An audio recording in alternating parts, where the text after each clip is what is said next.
Afternoon, VC Harris here. Another video for the VC. Tumultuous week in the VC. I was watching yesterday.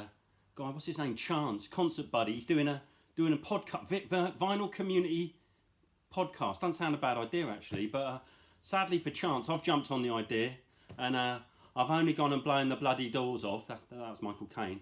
I've forget everything you thought you knew about podcasts. I've jumped on the idea. I am doing a weekly codcast. Yes, I'll leave the link below. First interviewee, Captain Birdseye, obviously. Lovely bloke. Asked him what his favourite band was. He said Marillion, up until the lead singer Fish left. Fish. because Captain Birdseye, innit? Fish. And I said, what's your favourite song of the 80s? He said Trout by Tears for Fears. Trout, let it all trap me. Always Fish. Always, yeah. It's if you've got to explain the joke, you're not going to get as much out of it. But no, great guy. Every week I'll be doing my codcast. Next week, tune in next week. I'll be interviewing Uncle Ben and asking him what his favourite Vanilla Ice track is. Probably Rice Baby, I imagine. But yeah, I'm probably one of the wokest people to ever walk the earth. I am so woke that I make Greta Thunberg look like Mussolini, to be honest. But did we really have to lose the picture of Uncle Ben and the name Uncle Ben on this? Is that, I don't know. It feels even to me, it feels like a step too far. But I don't know. Maybe people were offended by Uncle Ben. But yeah. So look forward to my podcast. Record Fair. Met some great people, or another VC here anyway. More of that to come. First up, I bought this, as you know, with my love of a 12-inch, which I realise now is being commented on. Talking Heads, live during wartime. Fantastic this. The trouble is 12-inch versions. Once I've heard the 12-inch version, I never want to go back to the album because they just sound so incredible and they're so cheap. This has got the live during wartime live version from the concert movie Stop Making Sense. I think that might be one of the greatest things on YouTube. If you watch just the life during wartime clip where they're all dancing and it's incredible. Then it contains the album version, and then Don't Worry About the Government off the first album, which I love. It's always my favourite song. I think this is a UK only release, this 12-inch. I don't think it's ever got released in America. But yeah, brilliant. I'm on a bit of a Talking Heads kick at the moment, but yeah, fantastic. And also bought, again, this is sort of on rubbish I buy, Temptation, Heaven 17. Was Heaven 17 Clockwork Orange? Is that a reference to Clockwork Orange? I don't know, I just thought that before I hit record. And it's also got two other tracks from the second album. What was that called? Punishment of Luxury or something? Temptation's fantastic. And actually the two other tracks, pretty good as well. Hall Stop the Rain, We Live So Fast. Very electronic, fantastic stuff. This was a lovely buy. Again, Oxfam Furniture, down the road, where I found my possibly signed Gang of Four. I'm pretty chuffed to get this because I've been searching this forever. The Only Ones debut album, original press, not quite the bargain they normally had. I think this actually cost me 24 quid, but you know, as I was happy to pay that because it's hard to find. The weird thing about The Only Ones is I always thought that Another Girl, Another Planet was a huge hit because I just missed hearing it in real time. I'm a little bit too young. And in the 80s, when all those sort of new wave punk compilations would come out, they were always called things like Sound of the Suburbs or Life on the Streets, or, you know, and all these they always had the Jamie Reed graphics and a picture of a tower block. There's millions of these, and they would always contain Heart of Glass by Blondie, The Saints Are Coming by the Skids, something by the Buzzcocks, and it would always contain Another Girl, Another Planet by The Only Ones, which is one of the greatest songs of the 70s.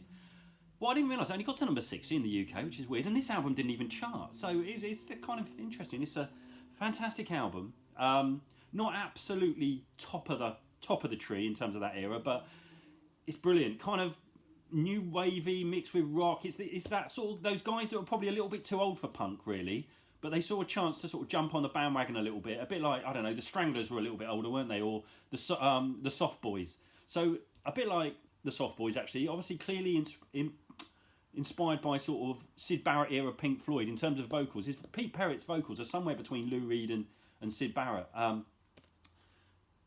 it's a great album.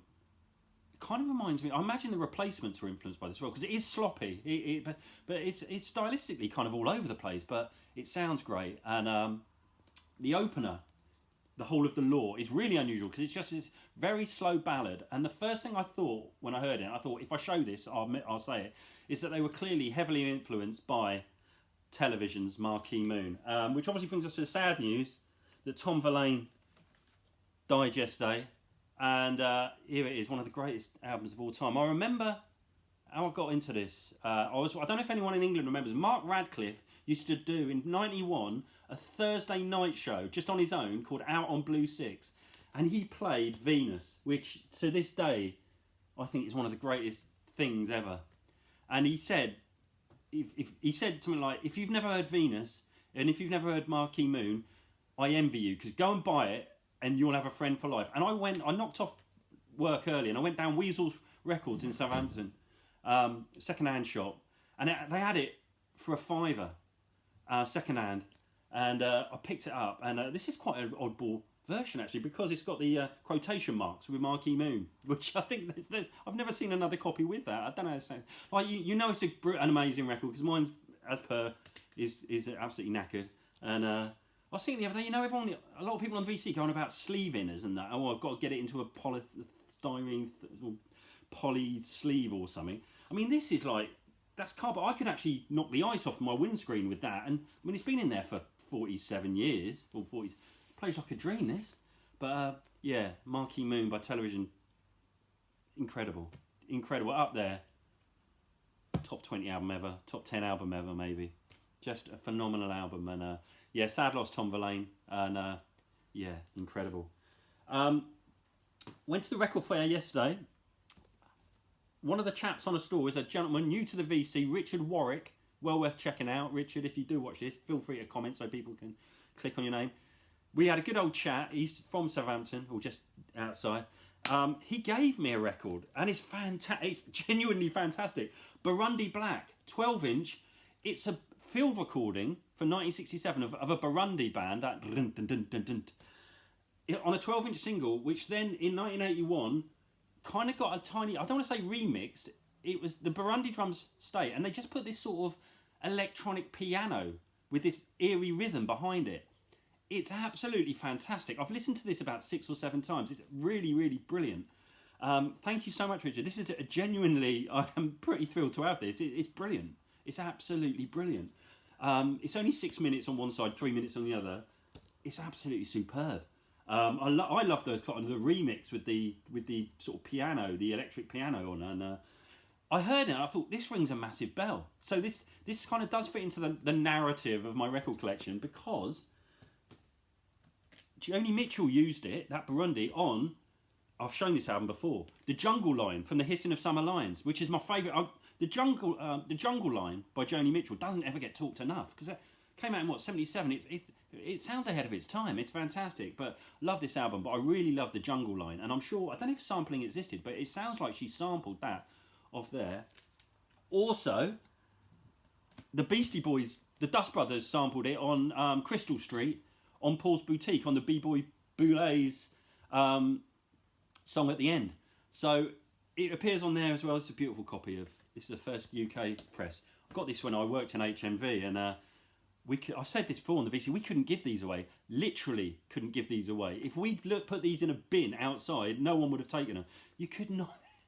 and the few copies we did sell would come back, and people would be, oh, I actually didn't mean to buy that. Yeah, sure you didn't, mate. And we'd end up swapping it for another one. No one liked this record. But I'm pleased to say I've still got the NME review in here, and the NME gave it 8 out of 10. So that's not bad. And you can buy the Two Tone Store. I bought that actually. Brilliant album, that Two Tone Store. But yeah, so Richard, thank you so much for that. It's a fantastic 12-inch single, and I'm kind of addicted to it already. I also bought off Richard Ciccone Youth's Into the Groovy, their cover of Madonna's Into the Groove. Sonic Youth became Ciccone Youth. I think Norman Maslow showed that album last week. But yeah, I've always wanted Into the Groovy, and it's got Mike Watt from Firehose and the Minutemen on the B-side covering Madonna's Burning Up, which wasn't ever my favourite Madonna song in the first place. But yeah, Mike Watt doesn't exactly lift it into new areas. to be honest. But yeah, so I bought that off Richard. Fantastic. He had some great stuff on it. He had the Ronnie Lane and Slim Chance second album on for £10. I mean, someone's got to pick that up, surely. Couple of hip hop 12s. Can I Kick It? Tribe Called Quest. Crucially, the Boiler House mix, which is a lot better than the original. The original's great, but this has this samples Pete Tong saying A Tribe Called Quest. It samples March of the Capulets by, who's that by? Prokofiev or something like that. Dun, dun, dun, dun, which the Smiths used to use for intro music. And the Smiths also used to use for intro music Cilla Black's Love of the Loved on the Meat is Murder tour. But yeah, it's and it also samples to amazing effect In Jury and the Blockheads, What a Waste. I think it's a much better version. I love this. I say it's on a 12. It's wonderful. Bought this from the record fair yesterday.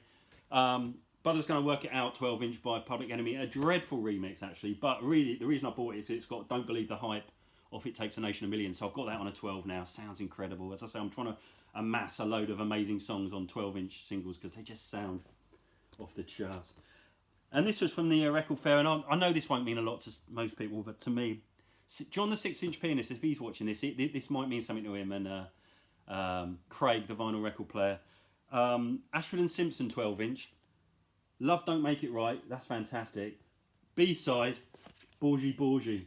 Borgie Borgie by Ashford and Simpson is just one of those amazing, I'm roller skating and there's a disco ball with the lights reflecting off it and I'm living my best life moments. It really is one of the great 70s disco floaters of all time. It's phenomenal.